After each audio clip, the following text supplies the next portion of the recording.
let's talk about Christmas.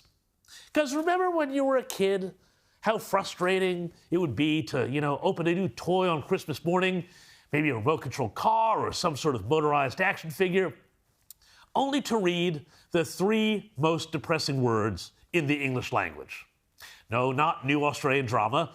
It would take you a couple decades for us all to find out just what horrors that phrase entailed, but rather the phrase, batteries not included. Well, that's pretty much where we are right now with the government's scheme to crash through or crash on renewable energy, specifically when it comes to the Snowy Hydro 2.0 project in New South Wales. Only, in this case, it's not even the batteries that aren't included, though we'll talk about them in a moment, but rather the power cord. Now, before we go any further, let's remind ourselves of something Energy Minister Chris Bowen has said time and time again. It underlines the fact that renewable energy is the cheapest form of energy, Mr. Speaker. It underlines the fact that renewable energy will create jobs across our country, Mr. Speaker. There it is. Renewable energy is the cheapest form of energy, and it will create jobs. Anyway, let's see how that is working out. This morning, readers of the Australian newspaper will have noticed this news report. Fresh off giving away an unknown amount of money to the Greens to get us all to give up our gas stoves and gas hot water systems, the Albanese government has now signed an $8 billion deal with New South Wales. Not to build more renewable energy projects, but to connect these projects, most importantly Snowy Hydro 2.0, to the grid. $8 billion. In return for that, the New South Wales government will pass legislation to align their state with Mr. Albanese and Mr. Bowen's desire for a $125 cap on the price of coal. You see where this is going, right? Anyway, let's again remind ourselves of what Mr. Bowen had to say before. Renewable energy is the cheapest form of energy.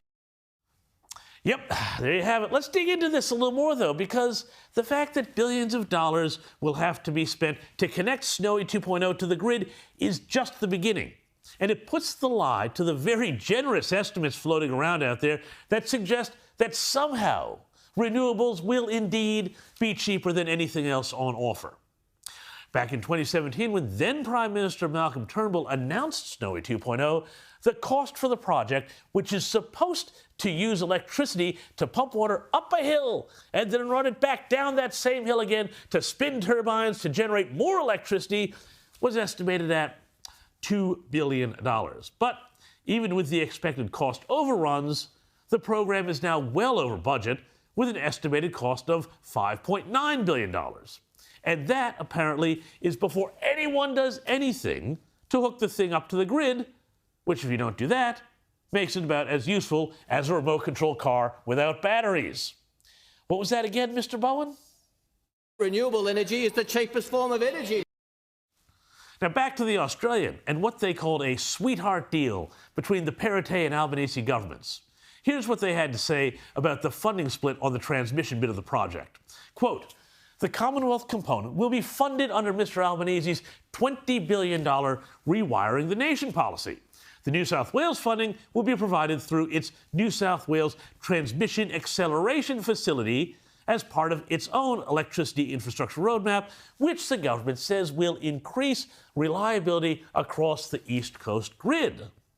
Well, $20 billion is great, but then again, it's only a drop in the budget. According to CSIRO, the government's own lab, so don't write in calling me a dinosaur or a denier who doesn't believe in the holy blessed science. According to the CSIRO, the entire clean energy transition will cost Australia $500 billion with a B dollars. That's $500 billion, or about an entire quarter of the country's annual GDP. And despite the promise that this will all lead to lower prices and fat returns for investors and plenty of reliable power, well, experts say not so much. Look, the more I dug into this, the more I found my suspicions, and perhaps yours too, confirmed. Far from being an economic no-brainer, this push to renewables and for a 43% cut in emissions out of Australia by 2030 is actually a fool's errand. Have a look at this recent report I dug up from Bruce Mountain, director of the Victorian Energy Policy Centre. He found that the project, the Snowy project, was entirely uneconomic, and that even if the project operated under best-case conditions for 100 years, it would still only be worth $1.7 billion in revenue terms.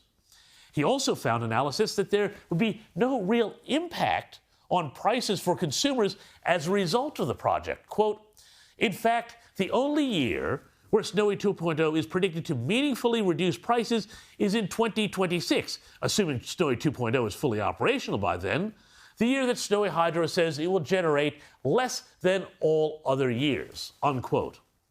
And this was all before Russia's invasion of Ukraine, which we are told is the cause of all our misery on this score. Now, I repeat myself. What was that Mr. Bowen said again? Renewable energy is the cheapest form of energy.